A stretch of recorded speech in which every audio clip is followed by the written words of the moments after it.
Hello anime fans, आज मैं explain करने वाला हूँ ब्लीच एनिमे के फर्स्ट एपिसोड को और मेरा यकीन मानो आपको इसका पहला एपिसोड जरूर पसंद आएगा। एपिसोड के स्टार्टिंग में हमें दिखाया जाता है कि बहुत सी स्पिरिट्स किसी जगह से निकलकर धरती पे आ रही होती हैं। तभी हमें एक लड़की को दिखाया जाता है जो एक खंबे पर खड़ी होती है और कहती है मैं स्ट्रॉन्ग स्पिरिट एनर्जी को महसूस कर रही हूँ, और वहाँ से चली जाती है। अब हमें इस एनिमे की मेन कैरेक्टर को दिखाया जाता है जिसका नाम इचिगो है, जो कुछ लड़कों को इसलिए मार रहा होता है क्योंकि उन्होंने एक रखे हुए फ्लावर पॉट को नीचे गिरा दिया था जो उस बच्ची के लिए रखा गया था जो कुछ दिनों पहले मर गई थी। वो लड़के इचिगो को बताते हैं कि हमसे स्केटबोर्डिंग करते समय वो गलती से गिर गया। इचिगो बोलता है अगर तुम दोबारा ये करोगे तो मैं तुम्हें मार दूंगा और तुम्हारा फूल वहाँ पे पड़ा होगा। वो सभी लड़के वहाँ से भाग जाते हैं। इचिगो उस मरी हुई बच्ची की आत्मा से बोलता है वो बहुत दूर जा चुके हैं, अब वो वापस नहीं आएंगे, मैं कल नए फूल लाकर रख दूंगा। बच्ची की आत्मा बोलती है शुक्रिया उन्हें भगाने के लिए, अब मुझे शांति मिलेगी। इचिगो बोलता है कोई बात नहीं,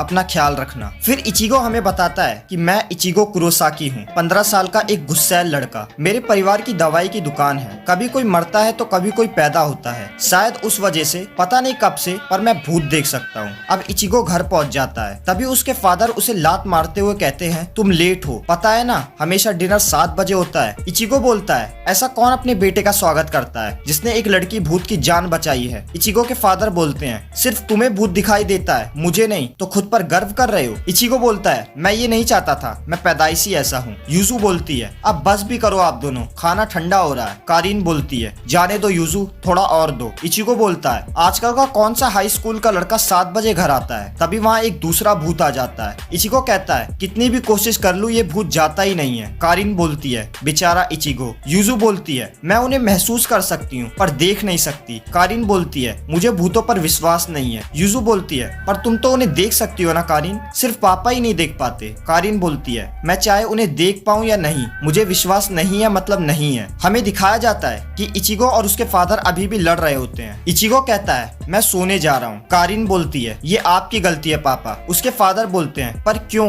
अब इचिगो बेड पर लेट जाता है। यूजू बोलती है इचिगो का बुरा वक्त चल रहा है। कारीन बोलती है हाँ, इससे याद आया आजकल उसको कुछ ज्यादा ही भूत दिखने लगे हैं। उनके फादर बोलते हैं क्या मतलब वो तुमसे ये सब बात करता है और अपने पापा से नहीं। कारीन बोलती है करेगा भी क्यों, आप 40 साल से ज्यादा के हो पर अभी भी बच्चों वाली बातें करते हो, ऐसे आदमी से कौन सीरियस बात करेगा। उनके फादर एक पोस्टर के पास जाकर कहते हैं मम्मी मेरे बड़े करने में क्या गलती कर दी कि अब मुझे सब नफरत करते हैं, मैं क्या करूं। कारीन बोलती है सबसे पहले तो ये पोस्टर हटाओ, अजीब सा है। हमें अगले दिन का सीन दिखाया जाता है जहाँ एक ब्लॉक दूरी पे काराकुरा स्टेशन के पास एक्सीडेंट हुआ होता है। अचानक से जमीन हिलने लगी और भूकंप की वजह से बहुत सारी बिल्डिंग टूट गई। अगले सीन में हमें इचिगो को दिखाया जाता है जहाँ यूजू उससे बोलती है गुड मॉर्निंग इचिगो। इचिगो बोलता है मॉर्निंग, पापा कहाँ हैं। कारीन बोलती है काम पे हैं, शायद आज नहीं आएंगे। तभी हमें टीवी पर उसी एक्सीडेंट की न्यूज दिखाई जाती है। यूजू बोलती है क्या हुआ। इचिगो बोलता है हमारे घर से कुछ ही दूरी पर यह एक्सीडेंट हुआ है। फिर अगले सीन में हमें इचिगो को एक्सीडेंट वाली जगह से स्कूल जाते दिखाया जाता है और उसने अपने बैग में उस बच्ची की स्पिरिट के लिए कुछ फूल रखे होते हैं। इचिगो उस स्पिरिट को बुलाता है, तभी उसे कुछ आवाज सुनाई देती है। इचिगो आवाज की तरफ जाता है और उसे वहाँ एक मॉन्स्टर दिखाई देता है। वहीं पर उस बच्ची की आत्मा भी होती है जो उस मॉन्स्टर से बचकर भाग रही होती है क्योंकि वो मॉन्स्टर उस बच्ची के पीछे पड़ा होता है। इचिगो भी उस बच्ची के साथ भागता है और भागते भागते वो बच्ची की स्पिरिट गिर जाती है। वो मॉन्स्टर उस बच्ची को मारने ही वाला होता है। तभी वहाँ वो लड़की आकर जो हमें एपिसोड की स्टार्टिंग में दिखाई गई थी उस मॉन्स्टर को मार देती है और वहाँ से चली जाती है। तभी वहाँ कुछ लोग आ जाते हैं और बात करने लगते हैं कि आखिर यहाँ हो क्या रहा है, इतना बड़ा ब्लास्ट कैसे हुआ। सीन बदलता है और हमें इचिगो को दिखाया जाता है जो रात में अपने बेड पर लेटकर उस एक्सीडेंट के बारे में सोच रहा होता है और कहता है पता नहीं वो लड़की कौन थी। तभी वहाँ एक तितली इचिगो के रूम की खिड़की से अंदर आ जाती है और उस लड़की में बदल जाती है। इचिगो बोलता है तुम कौन हो। वो लड़की उस रूम में आकर कुछ ढूंढने लगती है। इचिगो कहता है तुम क्या चाहती हो। लड़की बोलती है वो आसपास है। तभी इचिगो उसे एक लात मारता है और बोलता है कि आसपास कौन है। और सच में दोस्तों ये सीन मेरे लिए तो बहुत फनी था। इचिगो बोलता है पहले दिन में डराती हो और रात में चोरों की तरह घर पे आती हो, तुम आखिर हो कौन। वो लड़की बोलती है तुम मुझे देख सकते हो, 1 मिनट, तभी तो मुझे लात मार पाए। इचिगो बोलता है क्या कह रही हो, मैं तुम्हें पूरा देख सकता हूँ। लड़की बोलती है तुम ही वहाँ दोपहर में थे ना, अजीब है लोग मुझे नहीं देख सकते। इचिगो कहता है बकवास बंद करो और लात मारने ही वाला होता है। तभी वो लड़की उसे गिरा देती है। इचिगो कहता है मुझे गुस्सा मत दिलाओ। लड़की बोलती है ठीक है मैं बताती हूँ, मैं एक सोल रीपर हूँ। हमें फिर से उस बच्ची की स्पिरिट को दिखाया जाता है जिसके पीछे कोई पड़ा होता है। अब सीन बदलता है और इचिगो बोलता है, अच्छा तो तुम सोल रीपर हो और तुम जिस जगह से आई हो उसका नाम सोल सोसाइटी है, बुरी आत्माओं को खत्म करने। मतलब दोपहर को जो मैंने आत्मा देखी वो शैतान था जिसने उस लड़की पर हमला किया। ठीक है, तुम पर विश्वास है, ऐसा कुछ बोलूंगा यही लगा था ना। लड़की बोलती है तुम्हें विश्वास नहीं जबकि तुम खुद भूत देख सकते हो, फिर सोल रीपर पे विश्वास क्यों नहीं है? इचिको कहता है बिल्कुल नहीं, क्योंकि मैंने आज तक एक भी सोल रीपर नहीं देखा, जिसे मैंने देखा ही नहीं है उस पर मैं विश्वास क्यों करूं? लड़की बोलती है पर अब तो मुझे देख सकते हो। इचिको कहता है हाँ तुम तो इंसान हो ही नहीं, खुद को सोल रीपर बोलना बंद करो, समझी ना छोटी बच्ची। तभी वो लड़की गुस्सा होकर एक मैजिक स्पेल करती है जिससे इचिको नीचे गिर जाता है और उठ ही नहीं पाता। इचिको बोलता है ये क्या किया मेरे साथ? लड़की बोलती है तुम हिल नहीं सकते है ना, ये है कीडो, एक अपर लेवल मैजिक जो सिर्फ हम जैसे रीपर ही कर सकते हैं। मैं दिखने में छोटी हूँ पर तुमसे कई साल बड़ी हूँ, अगर किसी और जगह बोलते तो वहीं पर मार देती, पर मुझे इंसानों को मारने का हुक्म नहीं मिला है। और तलवार निकालकर अटैक करती है एक आत्मा पर। ये वही आत्मा है जो अक्सर इचिको को अपने घर में दिखाई देती है और कल भी दिखी थी। वो आदमी बोलता है प्लीज मुझे उस दुनिया में नहीं जाना है। लड़की बोलती है डरो मत, वो कोई शैतानों की दुनिया नहीं है, ये है सोल सोसाइटी, यहाँ तुम्हें शांति और अमल मिलेगा। और वो आत्मा वहाँ गायब हो जाती है। इचिको पूछता है उनके साथ क्या हुआ? लड़की बोलती है मैंने उनको सोल सोसाइटी भेज दिया, जिसको तुम लोग स्वर्ग कहते हो। ये भी सोल रीपर का काम है, मैं समझाती हूँ ताकि तुम्हारे जैसे ना समझ भी समझ सके। ध्यान से देखो, दुनिया में दो तरीके की आत्मा है। पहली जो आत्मा है उसको होल्स बोलते हैं, जो तुम हमेशा देखते हो, और दूसरा है होलोस, जो लोगों को मारते हैं, चाहे वो आत्मा हो या जिंदा,